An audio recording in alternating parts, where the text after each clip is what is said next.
Hello everyone, आप सभी का स्वागत है मेरे चैनल जर्नी विद वांगशन में। तो मैं आप सभी के लिए न्यू स्टोरी लेकर आ गई हूँ। इस स्टोरी का नाम है second chance and first love. आज मैं इस स्टोरी का फर्स्ट पार्ट आप लोगों के सामने लेके आ गई हूँ। तो लेट्स स्टार्ट द स्टोरी। तो मैं इसका कोई इंट्रोडक्शन नहीं दूंगी, साथ के साथ आपको कैरेक्टर्स के नेम और इंट्रोडक्शन मिलता जाएगा।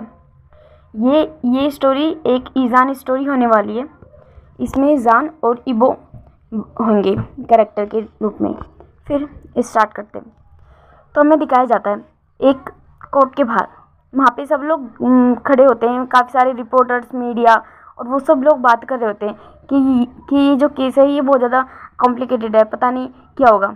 फिर वो कुछ पर्सन बोल रहे होते हैं कि इस केस को तो वांग इबो ने लिया है, पक्का वही जीतेगा। तो सब लोग बोल रहे होते हैं कि मगर मुझे नहीं लगता, हम मतलब कि सामने वाले पर्सन की कोई गलती नहीं है, उसको सज़ा होनी चाहिए। फिर सब लोग ऐसे बोल रहे होते हैं। तब फिर थोड़ी देर बाद में सबको अनाउंसमेंट होती है, बाहर अनाउंस किया जाता है कि वांग इबो इस केस को जीत गया है। फिर सब लोग मतलब कि काफ़ी लोग शौक होते हैं, काफ़ी लोग हैरान होते हैं, काफ़ी लोग खुश होते हैं। फिर जब फिर दिखाया जाता है कि वांग इबो कोर्ट से बाहर आ रहा है और उसके आसपास कुछ लॉयर है और कुछ अदर पर्सन है।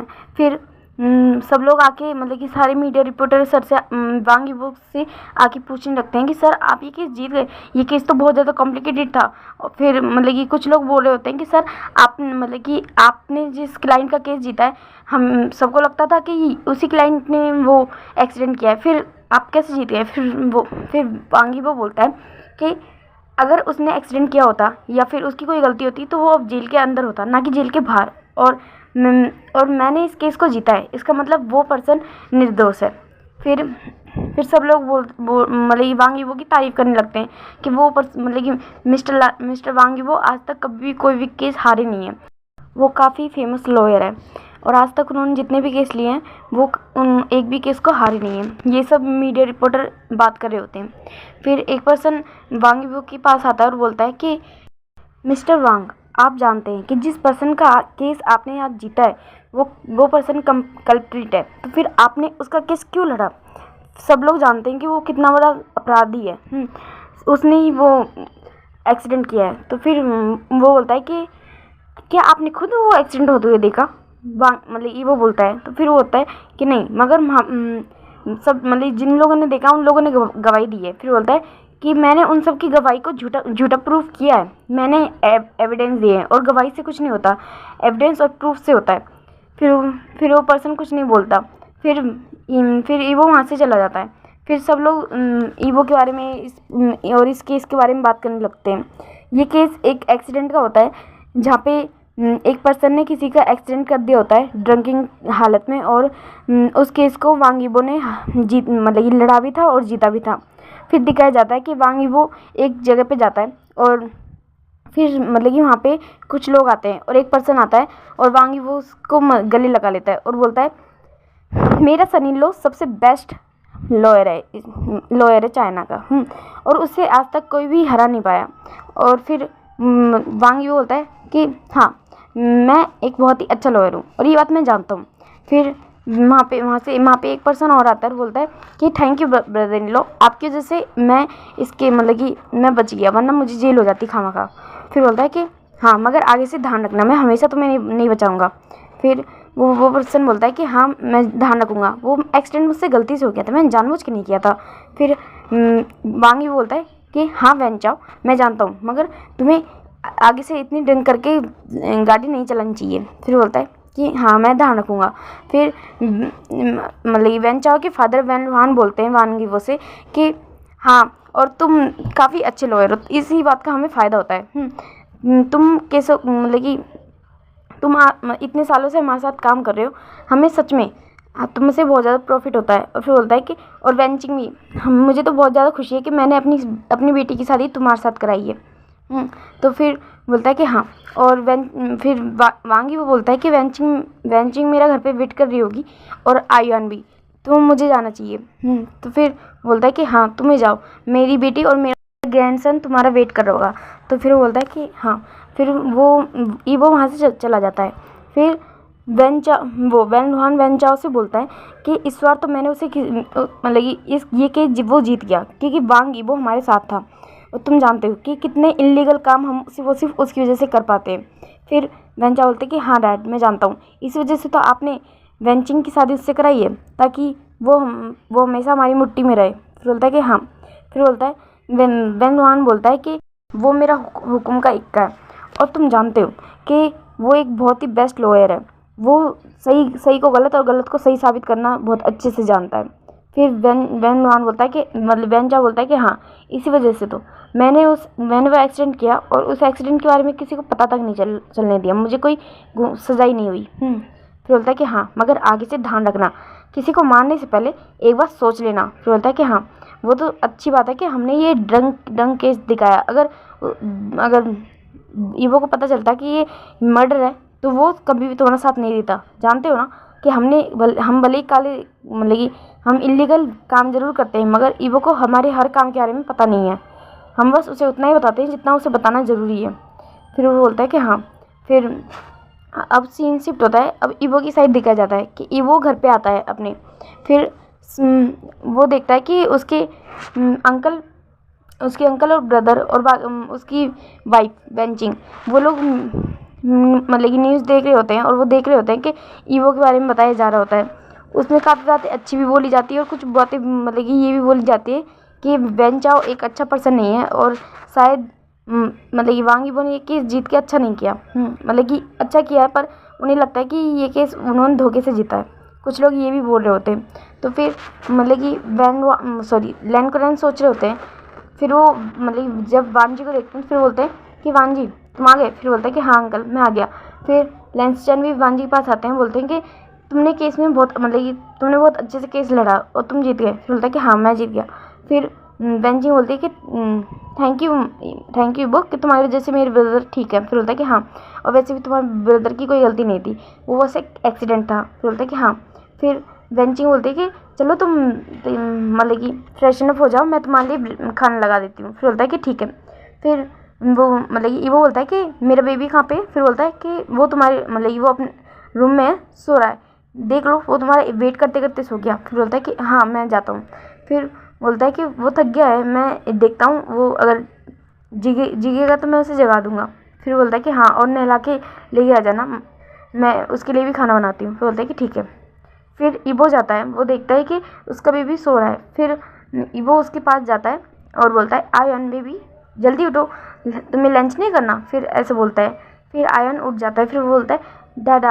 फिर वो ऐसे बोल के ईबो को हक कर लेता है। फिर बोलता है कि आप कहाँ पे थे, मैं आपका कब से वेट कर रहा था। फिर बोलता है कि बेबी आप जानते हो ना, दादा बिजी थे, वो अपनी जॉब से रिलेटेड कहीं बाहर गए थे। फिर बोलता है कि हाँ, मुझे दादू ने बताया आप एक केस के लिए गए थे ना, आप वो केस जीत गए। बोलता है कि हाँ आयन, आपके दादा केस जीत गए, और वैसे भी आपने ही कहा था ना, अपने मतलब कि आपने अपने दादा को ऑल द बेस्ट कहा था, तो आपके दादा हार कैसे सकते हैं। बोलता है कि हाँ, मेरे दादा कभी नहीं हार सकते। फिर वान जी बोलता है कि चलो मेरे साथ, मैं तुम्हें फ्रेशन अप करा देता हूँ। बोलता है कि ठीक है, फिर हम लंच करने भी जाएंगे, तुम्हारी मम्मा ने तुम्हारे लिए और मेरे लिए बहुत अच्छा खाना बनाया है। फिर बोलता है कि हाँ। फिर बोलता है कि माँ के हाथ का खाना वर्ल्ड बेस्ट है। फिर बोलता है कि हाँ बहुत अच्छा है। फिर वो आयन को लेके जाता है और वो दोनों फ्रेशन अप होते हैं, और फिर वो लोग नीचे आ जाते हैं। फिर वो देखता है कि ईबो की वेंचिंग अपने मतलब कि लंच लगा रही है टेबल पे, और उसके अंकल और ब्रदर वहीं पे बैठे हुए हैं।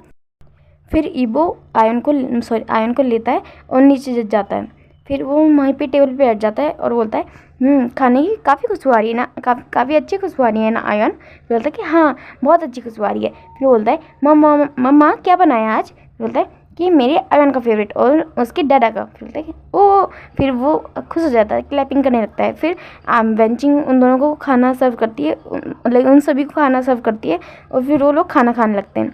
फिर मतलब वेंचिंग आयन को खाना खिला रही होती है, और ईबो भी बीच बीच में आयन को अपने हाथ से खाना खिला रहा होता है। बोलता है मेरे बेबी ने क्या क्या किया आज। फिर वो बोलता है कि आज आपकी बेबी ने बहुत कुछ किया, मैं स्कूल गया था, और आपको पता है मैंने स्कूल में बहुत मस्ती की, मेरे फ्रेंड्स के साथ खेला, और फिर मैं स्कूल से घर आ गया, फिर मैं सो गया था आपका वेट करते करते। बोलता है हाँ मेरा बेबी थक गया था मेरे लिए। बोलता है हाँ मैंने लंच भी नहीं किया था, मैंने कहा था मम्मा से कि मैं डाडा के आने के बाद ही करूँगा। फिर बोलता है ओ मेरे बेबी ने मेरा वेट किया। फिर ऐसा करके आयन के चिक्स पे किस कर देता है। फिर बोलता है कि आगे से मैं आपको वेट नहीं कराऊँगा। फिर वो सब लोग अपने लंच कर लेते हैं। फिर मतलब कि आयन को लेके वेंचिंग चली जाती है उसे सुलाने के लिए, या फिर उसका होमवर्क कराने के लिए। फिर वो चली जाती है। फिर मतलब लैनकुरैन और लैंसचैन वांजी से बोलते हैं कि वांजी तुम्हें नहीं लगता कि आज जो तुमने केस लड़ा है वो गलत है। फिर बोलता है मतलब कि सॉरी मैंने वांजी बोल दिया, ईबो। फिर लैनकुरैन बोलता है कि ईबो तुम्हें नहीं लगता कि आज जो तुमने केस लड़ा वो गलत है। फिर बोलता है कि नहीं अंकल क्या गलत है, मैंने चेक किया वो मतलब वैन चाओ ने उस दिन ड्रिंक कर रखी थी, इस वजह से मतलब कि उसने ड्रिंक कर रखी थी, इस वजह से उससे वो गलती से एक्सीडेंट हो गया। फिर बोलता है कि तो वो क्या हुआ, अगर उससे गलती से एक्सीडेंट हो गया तो भी उसे उसकी पनिशमेंट लेनी चाहिए थी, मगर तुमने क्या किया, तुमने सब कुछ घुमा दिया, सब चीज़ों को पलट दिया। फिर बोलता है कि डैड सॉरी अंकल मैंने ऐसा कुछ भी नहीं किया, आप जानते हैं मैंने तो बस वही चीज़ दिखाई जो था। फिर बोलता है कि ईबो तुम्हें क्या लगता है क्या मैं तुम्हें नहीं जानता। फिर सिचैन लैनकुरैन को शांत करने लगते हैं।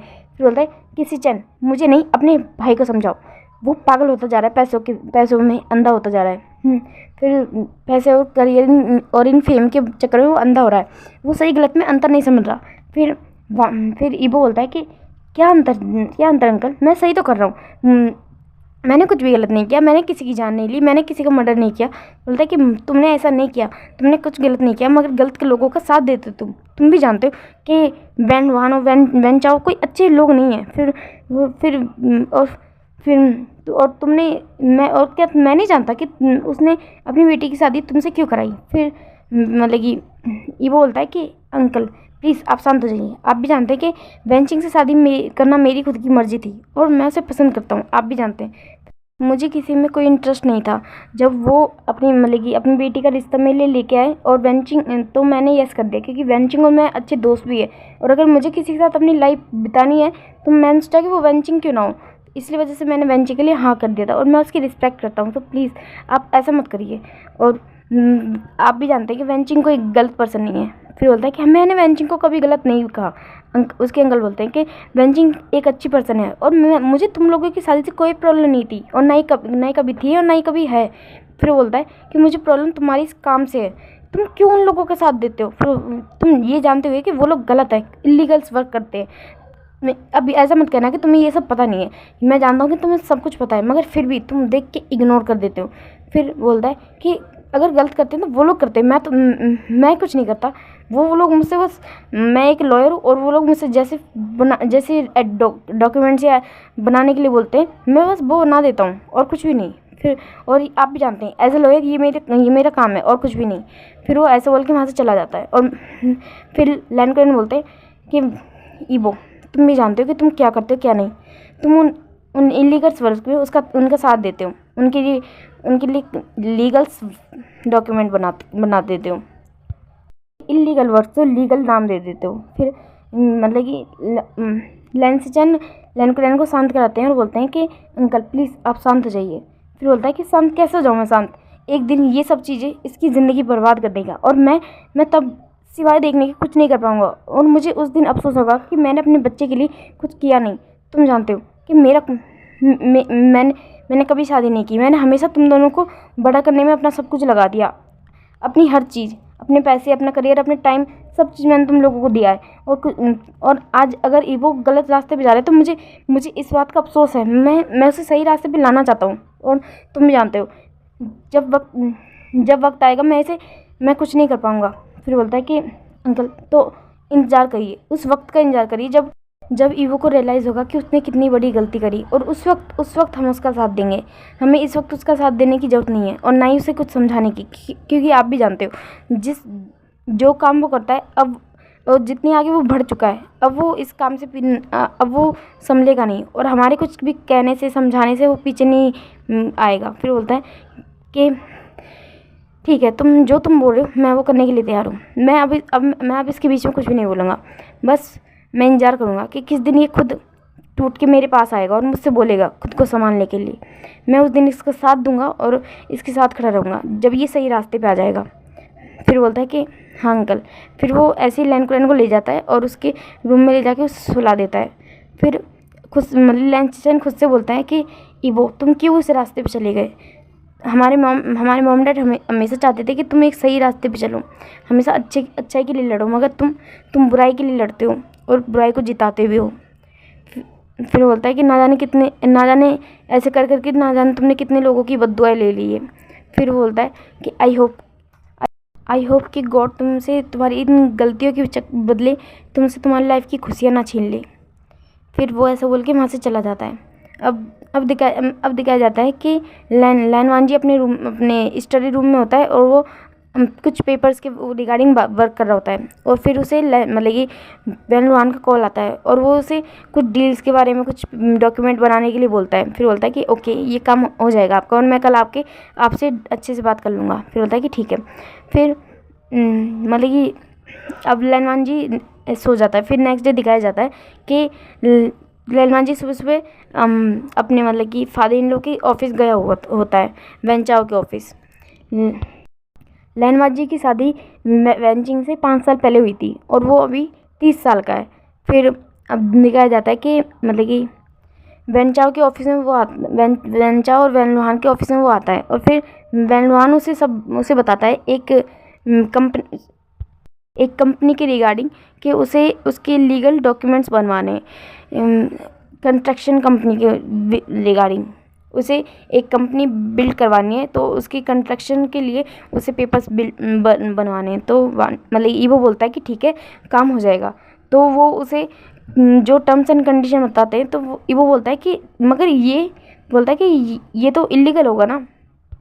ईवो उससे बोलता है कि क्या ये सही होगा करना। फिर बोलता है मतलब कि वेनलुआन बोलता है कि हाँ ईवो ऐसा कुछ प्रॉब्लम नहीं है, मैंने सब चीज़ जांच की है, सब ठीक है। और वैसे भी वो मतलब कि जो भी हमारे बॉस है वो हमें काफ़ी ज़्यादा पैसे मिलेंगे, हमें इस काम से काफ़ी ज़्यादा मनी मिलेगी।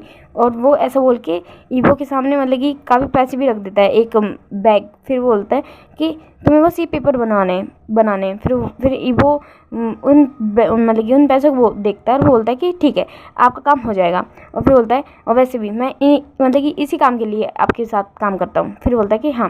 फिर मतलब कि वो वहाँ से चला जाता है उन पैसों को लेके। फिर मतलब कि वेंचाओ बोलता है कि आपको लगता है कि ये हमेशा हमारे साथ काम करेगा। फिर आप जानते हो कि वो हमारे साथ काम करता है, मगर वो क्या हमेशा हमारे लिए लॉयल रहेगा। फिर बोलता है वेनलुआन बोलता है कि वो हमारे लिए लॉयल रहे इसीलिए तो मैंने अपनी बेटी की शादी उससे कराई है। और तुम्हें क्या लगता है कि मैं वाला अपनी वेंचिंग की शादी इससे क्यों कराने लगा। और वैसे भी वेंचिंग को भी इससे कोई प्रॉब्लम नहीं थी। जब मैंने वेंचिंग के लिए रिश्ता तय किया था तो वेंचिंग ने मुझे खुद बताया था कि उसे मतलब लानवान जी से कोई प्रॉब्लम नहीं है, बल्कि वो तो लानवान जी को पसंद करती है, वो उसकी और वो दोनों बचपन के दोस्त भी है। तो मुझे लगा कि इससे अच्छा ऑफर कोई हो ही नहीं सकता हमेशा लानवान जी को अपने मुट्ठी में रखने का। सॉरी वांग ईवो को। फिर अब सीन शिफ्ट करके दिखाया जाता है कि लैनवान जी अपने ऑफिस में होता है और उन पेपर्स को बनाने लगता है। फिर कुछ दिनों बाद वो उन पेपर्स को बना देता है और मतलब कि वेनलुआन को भेज देता है। अब उस मतलब कि उस कंस्ट्रक्शन साइट का काम भी स्टार्ट हो गया होता है। और फिर मतलब कि ऐसे ही कुछ मतलब कि वक्त बीत रहा होता है, कुछ महीने। तो फिर अब कुछ महीनों बाद एक न्यूज़ बाहर आती है कि वो जो एक न्यू कंपनी का कंस्ट्रक्शन साइट बन रहा था वो वहाँ पे अचानक से फायर मतलब कि आग लग गई है और वहाँ पे काफ़ी लोगों की जान चली गई है। फिर मतलब कि लानवान जी को ये जब न्यूज़ पता चलती है तो वो थोड़ा पैनिक कर जाता है और वो जाता है उन लोग मतलब कि अपने फादर इन लोग के पास और वो बोलता है कि फिर बोलता है कि ये कैसे हो गया। तो फिर मतलब कि वेनलुआन बोलते हैं कि तुम बिल्कुल सही टाइम पे आए हो। फिर मतलब कि वेनलुआन उससे बोलते हैं कि पता नहीं ये आग कैसे लग गई, मुझे मतलब कोई जानकारी नहीं है। तो फिर बोलता है कि तुम कुछ करो। तो फिर बोलता है कि मैं क्या करूँ, ये इस मतलब कि इस कंपनी में आग लग गई है, इसके सारी रिस्पॉन्सिबिलिटी अब आपके ऊपर आएगी, आपको पता है पेपर्स कैसे बनाए हैं। तो फिर बोलता है कि तुम एक काम करो, तुम मतलब कि इस कंपनी में जो भी प्रॉब्लम हुई है, जो भी ये सारी रिस्पॉन्सिबिलिटी तुम हमारे मतलब कि तुम हमारे मतलब कि कंस्ट्रक्शन वर्क के जो हेड है उनके ऊपर डाल दो। फिर बोलता है क्या? फिर बोलता है हाँ, तुम उनके ऊपर ये सारी प्रॉब्लम डाल दोगी, फिर हमें जेल जाना पड़ेगा और ना ही तुम्हें। फिर बोलता है ये आप क्या करें? फिर बोलता है कि हाँ, इससे मतलब कि बहुत सारा फ़ायदा होगा हम लोगों को, हमें कोई जुर्माना नहीं भरना पड़ेगा। और फिर बोलता है और ना ही हमें जेल जाना पड़ेगा। मैं उन लोगों को पैसे देने के लिए तैयार हूँ जिन लोगों को मतलब जिन लोगों की डेथ हुई है, जिन लोगों को चोट लगी है, मगर मैं जेल जाने के लिए तैयार नहीं हूँ। तुम ऐसा करो। फिर वो बोलता है कि और तुम जो कुछ मांगोगे मैं तुम्हें वो देने के लिए तैयार हूँ, जितने पैसे चाहे। फिर ये बोलता है क्या? फिर बोलता है कि हाँ, और इससे कोई प्रॉब्लम भी नहीं होगी तुम्हें, और तुम्हारा करियर भी ख़राब मतलब कि ख़राब हो सकता है, फ्यूचर में डिस्ट्रॉय हो सकता है अगर उन्हें ये बात पता चली कि तुमने इसके पेपर्स बनवाए थे। तो लालमान जी सोचता है, वो बोलता है कि मुझे कुछ वक्त चाहिए। फिर वो सोचता है, फिर वो सोचता है कि ठीक है, मैं मतलब ये करने के लिए तैयार हूँ मैं। फिर वो मतलब कि कोर्ट में जब ये केस आता है कि कंपनी के ऊपर कि मतलब ये आग कि मतलब कंस्ट्रक्शन वर्क ही इलीगल था, इस कंपनी को जो मतलब कि स्ट्रक्चर था वो गलत तरीके से बनाया गया है, और इसे मतलब गवर्नमेंट के अंदर जो चीज़ें आती है कि कितने फ्लोर्स होने चाहिए, कितने फ्लोर्स होने चाहिए, कितना मटेरियल होना चाहिए, कैसा मटेरियल होना चाहिए, कौन सी क्वालिटी होनी चाहिए, ये सब मतलब कि गवर्नमेंट के हिसाब से नहीं है। बहुत ही ज़्यादा लो क्वालिटी और बहुत ज़्यादा बेकार चीप सामानों के साथ इस वर्क को किया गया है। इस वजह से कंपनी में मतलब कि उस कंस्ट्रक्शन साइट में आग लगी है। तो फिर मतलब कि इस रिगार्डिंग के लिए कोर्ट में केस फाइल हो जाता है, और बेन वांग की तरफ से वांग यीबो इसको मतलब कि इस केस को लड़ रहा होता है, और दूसरी ओर से कुछ मतलब कि एक वकील इस केस को लड़ रहा होता है, मगर वो वकील मतलब कि वांग यीबो से ज़्यादा हाई फाई नहीं था, पर हाँ वो ऑनेस्ट था, और वो वांग यीबो के ऊपर ये केस जीतना जाता था। फिर ये केस काफ़ी लंबा चलता है, बहुत लंबा खींचता है इस केस को, और वो जो पर्सन जिसके ऊपर इस इल्ज़ाम को लगाया गया था, वो पर्सन मतलब कि साफ साफ मना कर रहा था कि नहीं, ये मेरी वजह से नहीं हुआ है, मैंने सारी चीज़ें ध्यान से रखी है, ध्यान से देखी है, मैं आपको सब प्रूफ भी दिखाता हूँ, मगर उन प्रूफ में जो भी सामान था वो उन सब की वजह से मतलब कि उस पर्सन के ऊपर ये इल्ज़ाम लगते हैं कि उन्हें इस सामान को उसने अलाउ कैसे कर दिया। फिर ऐसे करके वो सारा इल्ज़ाम उस पर्सन के ऊपर लग जाता है। फिर वो पर्सन मना करता रहता है कि नहीं, ये मैंने नहीं किया, ये सब मैंने नहीं किया है, पर वो उसकी कोई भी नहीं सुनता, और मतलब ईवो भी उसकी ओर देख रहा होता है। फिर मतलब कि उस पर्सन को जेल हो जाती है, उसे 20 साल की सज़ा दे दी जाती है, क्योंकि उस हादसे में काफ़ी लोगों की जान गई थी। तो फिर उस पर्सन को पुलिस पकड़ के ले के जा रही होती है। सब लोग वांग यीबो मतलब कि सारी मीडिया ये सब वांग यीबो की तारीफ़ कर रहे होते हैं। फिर एक इंस्पेक्टर ईबो के पास आता है, और मतलब कि उस पुलिस इंस्पेक्टर का नाम मिस्टर नी मिंजू था। फिर वो आते हैं ईबो के पास, और फिर वो उनसे बोलते हैं कि मिस्टर वांग यीबो, ये आप भी जानते हैं और मैं भी, कि आज आपने जिस इंसान को सज़ा दिलाई है वो एक बेकसूर है। फिर वो बोलता है कि आज आपने जिन लोगों का जो किया है ना, उसकी सज़ा आपको बहुत जल्द मिलेगी। क्योंकि ना ही सच कभी छुपता है और ना ही झूठ कभी छुपता है। फिर वो बोलता है कि आज आपने जो कुछ बोला है ना, वो आपको वक्त आने पर आपको उस पर रिग्रेट होगा, और आप खुद इस पर्सन को बेकसूर साबित करने में लग जाएंगे, और उस वक्त मैं आपको देखूंगा। फिर बोलता है कि इस पर्सन को मैं बहुत अच्छे से जानता हूँ, बहुत ही ज़्यादा अच्छे से, और मैं इस पर्सन को जानता हूँ कि ये कितना ज़्यादा ऑनेस्ट है। ये कभी भी आज तक इस पर्सन ने कभी किसी के साथ गलत नहीं किया, और ना ही किसी को किसी के साथ गलत करने दिया है, और आपने इस पर्सन को सज़ा देकर बहुत बड़ी गलती की है। फिर मतलब कि ईवो उससे बोलता है कि मुझे नहीं पता ये पर्सन कौन है कौन नहीं, और मैंने बस अपना काम किया है, मैं एक लॉयर हूँ, कोई भगवान नहीं जो हर किसी के बारे में जानकारी रखे।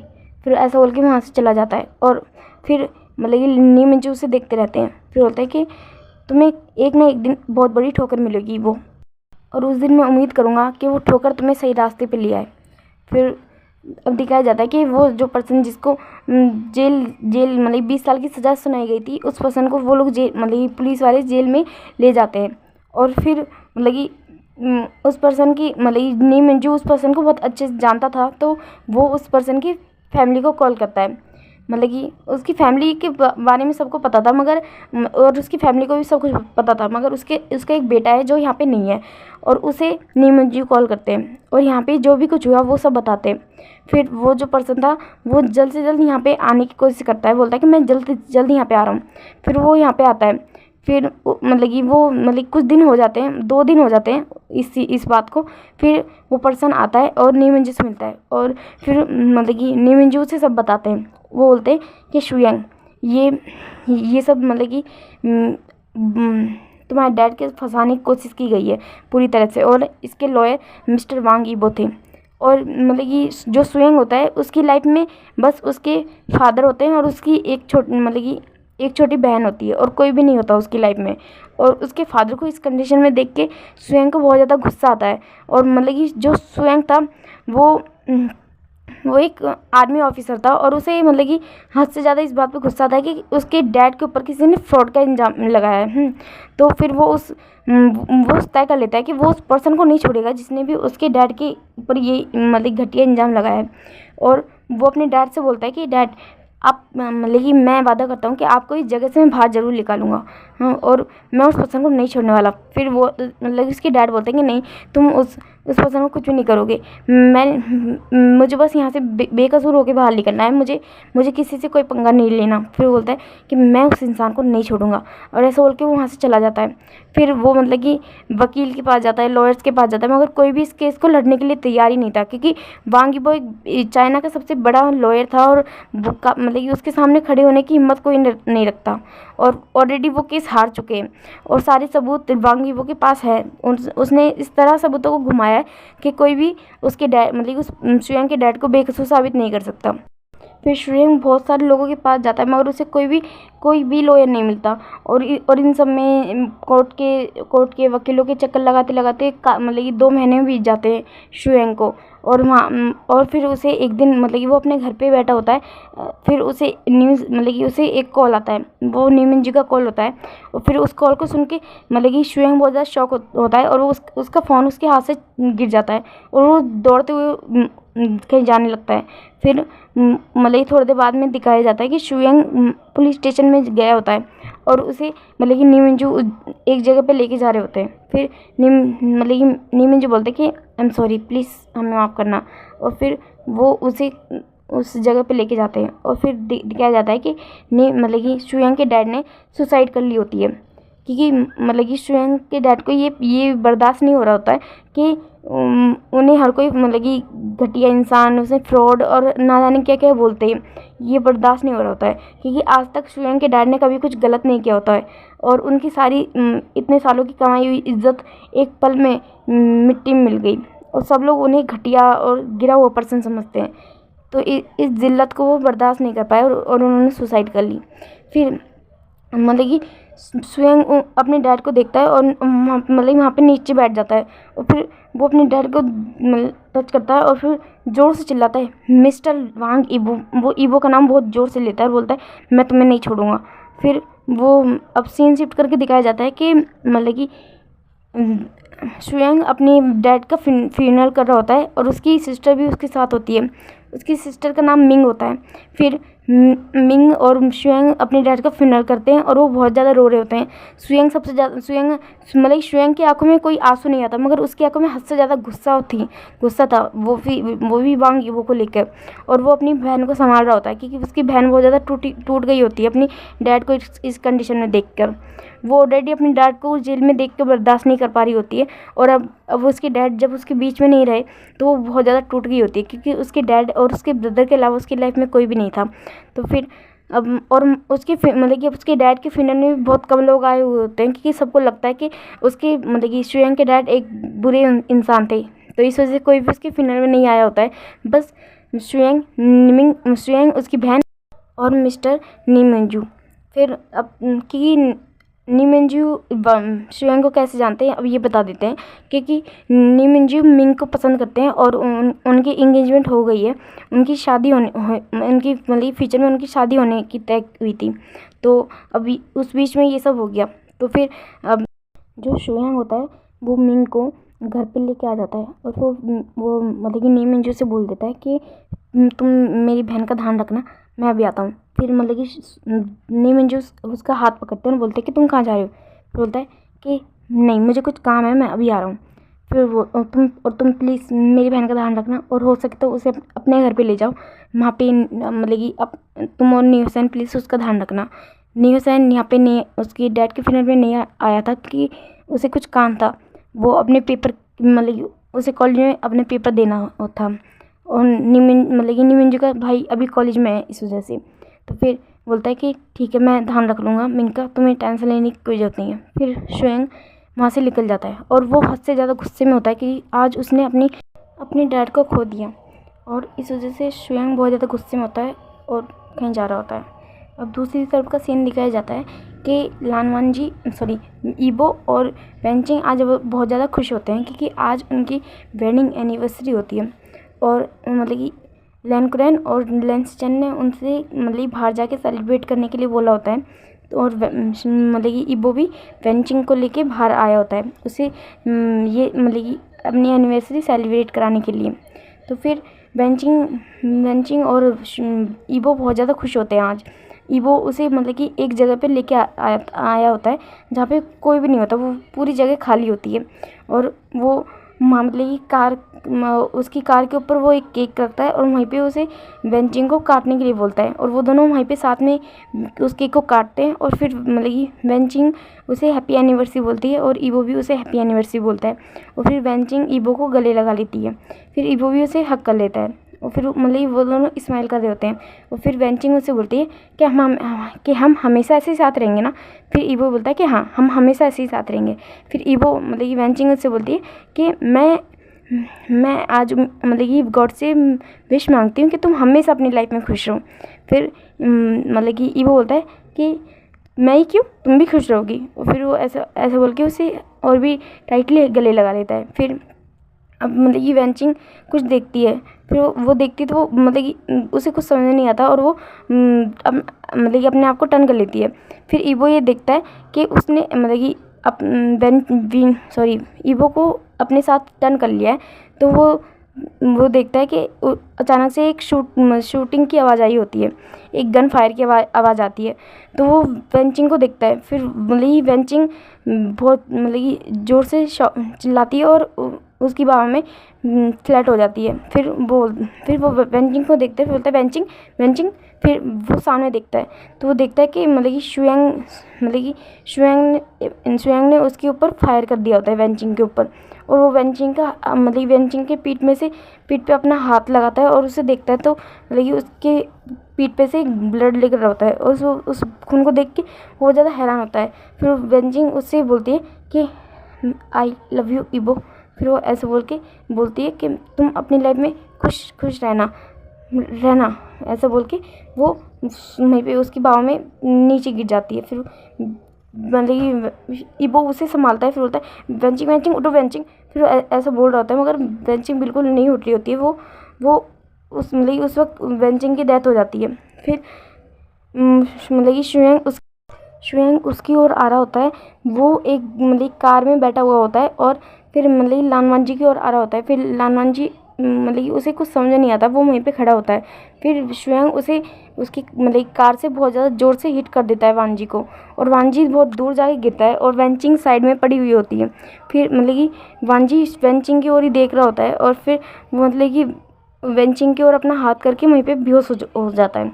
फिर नेक्स्ट सीन दिखाया जाता है कि लानवांजी मतलब कि अपने हॉस्पिटल में होता है और उसकी आँखें खुलती है। फिर वो मतलब कि जो चिल्लाता है वेंचिंग। फिर वो मतलब कि इधर उधर देख रहा होता है और वो अपने नीडल वगैरह को हटाता है और वो बोलता है वेंचिंग वेंचिंग ऐसे आवाज़ लगाते हुए वो बाहर निकल जाता है। फिर वो मतलब कि अपने अंकल और ब्रदर को देखता है वहाँ पे। फिर उसके अंकल बोलते हैं कि वांजी सॉरी ईवो प्लीज़ शांत हो जाओ। फिर लेंसचन ईवो को संभाल रहे होते हैं कि ईवो प्लीज़ शांत हो जाओ। फिर मतलब कि ईवो लेंसचन से बोलता है कि वेंचिंग कहाँ है, वेंचिंग कहाँ है, मेरी वाइफ कहाँ है। फिर वो ऐसे बोल के मतलब वेंचिंग को आवाज़ लगाते हुए पूरे हॉस्पिटल में ढूंढ रहा होता है, मगर नाइन लेंसचन उससे कुछ बोल रहे होते हैं, नाइन लैन को। फिर मतलब कि ईवो पागल हो जाता है, बोलता है कि प्लीज़ मुझे बताइए वेंचिंग कहाँ पे।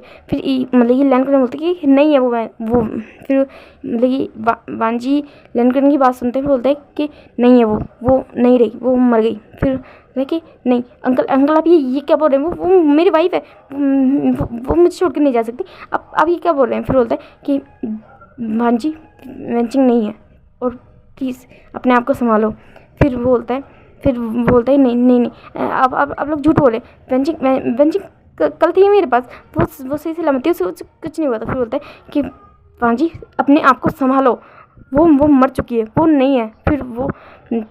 फिर वहाँ पे मतलब वैन लुहान भी आते हैं और फिर मतलब वैन लुहान और वैन चाओ भी आते हैं। फिर मतलब वैन लुहान बहुत ज़्यादा रो रहे होते हैं और उन्हें भी बहुत ज़्यादा दुख होता है कि उनकी बेटी, वो अपनी बेटी से बहुत ज़्यादा प्यार करते हैं। फिर वो बोलते हैं कि हाँ वांजी वेंचिंग अब नहीं रही। फिर वैन लुहान बोलता है कि हाँ तुम्हारे अंकल सही बोल रहे हैं, वेंचिंग अब नहीं रही।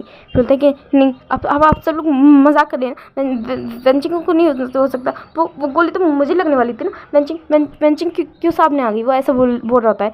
फिर मतलब लैनग्रेन उसे अपने साथ ले जाते हैं और फिर वो मतलब वेंचिंग की बॉडी के सामने उसे ले जाते हैं और वो दिखाते हैं कि ये देखो। फिर मतलब ईवो उस बॉडी को देखता है, बोलता है क्यों तुमने ऐसा क्यों किया, तुम मेरे सामने क्यों आ गई, वो गोली मुझे लगने वाली थी, मैं तुम्हारी बदली मरने वाला था, तुमने ऐसा क्यों किया। फिर मतलब कि लेंसचन उसके कंधे पे हाथ रखते हैं और बोलते हैं कि वो तुमसे प्यार करती थी और तुम भी ये बात जानते हो। फिर बोलता है क्यों उसने ऐसा किया। फिर वो बोलता है कि मतलब कि लेंसचन बोलते हैं कि ईवो प्लीज़ खुद को संभालो, तुम्हारी लाइफ से 1% चला गया है मैं मानता हूँ, मगर बाकी लोग आज भी जिंदा है और कोई है जो तुम्हारा अभी वेट कर रहा है। जाओ और अपने बच्चे को संभालो और उसे तुम्हें ही संभालना है और उसे क्या बोलना है ये भी तुम्हें ही बोलना है, उसे अपनी मदर के बारे में तुम्हें बताना है। फिर बोलता है कि मैं आप क्या करें, मैं कैसे बताऊँगा उसे, उसकी मदर, वो आप जानते हैं ना, वो आयन अपनी वेंचिंग अपनी मदर से कितना प्यार करता है। फिर बोलता है कि हाँ मैं जानता हूँ, मैं ये भी जानता हूँ कि आयन वेंचिंग से कितना प्यार करता है और मैं ये भी जानता हूँ कि वो तुमसे कितना प्यार करता है। तो जाओ और उसे संभालो, उसे सिर्फ तुम संभाल सकते हो, अगर अब वेंचिंग नहीं है तो उसे सिर्फ तुम संभाल सकते हो। फिर बोलता है कि नहीं मेरी वजह से वेंचिंग नहीं रही। फिर ऐसा बोल रहा होता है। फिर बोलता है कि तुम्हारी गलती नहीं है, वेंचिंग खुद तुम्हारे सामने आई थी क्योंकि वो तुम्हें कुछ नहीं होना देना चाहती थी। फिर मतलब कि अब सीन शिफ्ट होता है, अब ईवो आयन मतलब कि आयन के पास जाता है और फिर वो आयन को जोर से गले लगा लेता है। आयन सो रहा होता है, फिर वो आयन को गले लगाते ही मतलब कि रोने लगता है, धीरे धीरे आवाज़ नहीं निकालता, बस उसकी आंखों से आंसू निकल रहे होते हैं। फिर जब आयन को फील होता है उसकी चिक्स पर वेट मतलब कुछ गीला गीला, तो वो उठ जाता है। फिर बोलता है कि दादा आप आ गए, अंकल मतलब कि दादू और अंकल बोल रहे थे कि आपको चोट लगी, आप हॉस्पिटल में हो, बताओ ना आपको कहाँ चोट लगी है। फिर वो चेक करता है, फिर वो देखता है कि उसकी मतलब कि फादर के सिर में चोट लगी। फिर बोलता है कि आपको पेन हो रहा है। बोलता है कि नहीं मुझे यहाँ पे पेन नहीं हो रहा। फिर बोलता है तो आपको पेन हो रहा है, कहाँ पे हो रहा है। फिर बोलता है, फिर अपने हाथ के ऊपर हाथ रखता है, बोलता है कि मुझे यहाँ पे पेन हो रहा है। फिर बोलता है कि आपको चेस्ट पे पेन हो रहा है। फिर बोलता है आपको कुछ हो गया क्या, हम डॉक्टर के पास चलते हैं। बोलता है कि नहीं मुझे फिर बोलता है कि आयन बेबी। तो बोलता है कि हाँ क्या हुआ दादा। फिर वो बोलता है कि मम्मा कहाँ पे है, वो भी नहीं आई, मैं बहुत वक्त से आपका और मम्मा का वेट कर रहा हूँ। फिर बोलता है कि मम्मा कहाँ पे है, बोलो ना। फिर मतलब कि वांजी आयन को जोर से गले लगा लेता है, बोलता है कि आपकी मम्मा नहीं है, वो हमें छोड़ के चली गई। फिर मतलब कि आयन बोलता है कि ये आप क्या बोल रहे हो, मम्मा कहाँ गई, वो क्या आपसे गुस्सा हो गई, वो आपने क्या उन्हें गुस्सा दिला दिया। आप बोलो ना मुझे, मम्मा कहाँ पे है, हम दोनों जाएंगे और मम्मा को मना के लेके आएंगे। फिर वांजी आयन को गले लगा लेता है, बोलता है कि I'm सॉरी बच्चा, पर हम कभी आपके मम्मा से मिल नहीं सकते। आपकी मम्मा हमसे बहुत दूर चली गई, वो गॉड के पास चली गई। फिर आयन आयन ये बोलता है कि नहीं आप झूठ बोल रहे हैं ना, मम्मा मुझे छोड़ के नहीं जा सकती। वो ऐसे बोल के रोने लगता है। फिर बोलता है आप झूठ बोल रहे हैं ना। फिर वांजी आयन को शांत कराता है और उसे टाइटली गले लगा लेता है। फिर आयन रोते रोते ही सो जाता है। अब ऐसे ही दिन बीतने लगते हैं। मतलब कि ईबो वैंचिंग का फिनल कर, मतलब कि सब लोग वैंचिंग का फिनल कर देते हैं और मतलब कि आयन भी वहीं पे होता है और वो सब देख रहा होता है। और वो मतलब वो बच्चा भी बहुत ज़्यादा सैड हो जाता है और बहुत ज़्यादा मतलब कि डिप्रेस भी। फिर मतलब कि ईबो आयन को संभालने की कोशिश करता है, मगर वो आयन को नहीं संभाल पाता। फिर लेंसिचन आयन को अपने पास रख लेते हैं, बोलते हैं कि मैं आयन को संभाल लूँगा, तुम अपने आप को संभालो। फिर ऐसे ही दिन बीतने लगते हैं, मगर मतलब कि ना ही आयन अब कुछ बोलता था और ना ही ईबो। सिर्फ ईबो ही नहीं, मतलब कि आयन ही नहीं था जो डिप्रेस हो रहा था, ईबो भी बहुत ज़्यादा डिप्रेस हो रहा था। और उसे ऐसा लग रहा था कि जैसे कि वेंचिंग की डेथ उसकी वजह से हुई है, वो इन सब का गिल्टी है। फिर वो इस गिल्ट में हद से ज़्यादा डीप होते जा रहा था। उसे ऐसा लग रहा था कि सब उसकी वजह से हुआ है और वो वेंचिंग की मौत का पूरा जिम्मेदार खुद को समझ रहा था। और फिर वो मतलब कि अब उसे उस पर्सन के बारे में पता चलता है कि उस पर्सन को जेल हो गई है, कि वेंचिंग की मर्डर के केस में उसे जेल हो गई है। फिर वो उस पर्सन के बारे में पता लगाता है और वो उस पर्सन से मिलने जाता है। फिर वो उससे बोलता है कि तुमने ऐसा क्यों किया। वो उस कॉलर को पकड़ते हुए बोलता है कि तुमने ऐसा क्यों किया, तुमने मेरी वाइफ की जान क्यों ली। फिर वो उससे बोलता है क्यों, पेन हो रहा है, तुम्हारी वाइफ इस दुनिया में नहीं है तो तुम्हें पेन हो रहा है, मेरे डैड भी इस दुनिया में नहीं है और मुझे भी पेन हो रहा है। फिर बोलता है कि तुम्हारी वजह से सब पूरी दुनिया मेरे डैड को गलत समझती है। वो ऐसे बोलता है कि तुम्हारी वाइफ की डेथ मेरी वजह से नहीं, तुम्हारी वजह से गई है। मैंने तुम्हारी वाइफ को नहीं मारा, तुमने मारा है। और फिर बांजी मतलब ईबो ये सुनता है तो वो वहाँ से चला जाता है और वो कुछ भी नहीं बोलता, वो चल रहा होता है रास्ते में। फिर वो बोलता है कि हाँ, मेरी वजह से वेंचिंग की डेथ हुई है, किसी और की वजह से नहीं, मेरी वजह से। फिर वो ऐसे बोलते बोलते रास्ते में चल रहा होता है। फिर वो मतलब कि वो ध्यान नहीं देता और वो एक गाड़ी आके उसे हिट कर देती है। फिर मतलब कि लैंकुरैन और लेंसिचन को पता चलता है कि वांजी हॉस्पिटल में एडमिट है, तो वो जाते हैं। फिर उन्हें पता चलता है कि वांजी को बहुत ज़ोर से मतलब कि वो गाड़ी हिट करके गई है। तो मतलब वांजी को काफ़ी चोट भी लगी है और उसके पैर में भी फ्रैक्चर आ गया, मतलब कि उसके पैर में भी काफ़ी गहरी चोट लगी है और पता नहीं वो फ्यूचर में खड़ा हो भी पाएगा या नहीं, उसको ये बोल दिया जाता है डॉक्टर के थ्रू। फिर मतलब कि वो लोग वांजी से मिलने जाते हैं तो वो देखते हैं कि वांजी वो बिल्कुल बुत की तरह लेटा हुआ होता है बेड पे। फिर वो वांजी से जाते हैं, मिलते हैं, बात करते हैं, मगर वांजी किसी भी सवाल का कोई भी जवाब नहीं देता। फिर मतलब ये लैंकुरैन और लेंसिचन वांजी को ऐसे देख नहीं पा रहे होते हैं। वो लोग देखते हैं कि काफ़ी वक्त से वांजी एक गिल्ट में है कि उसकी वजह से वेंचिंग की डेथ हो गई है। फिर वो लोग वांजी को हॉस्पिटल से मतलब घर ले आते हैं, हॉस्पिटल से घर ले आते हैं। फिर ऐसे ही दिन बीते होते हैं, वांजी का मतलब इलाज भी होता है, मगर डॉक्टर बोलते हैं कि जब तक ये खुद कोशिश नहीं करेंगे हम भी कुछ नहीं कर सकते।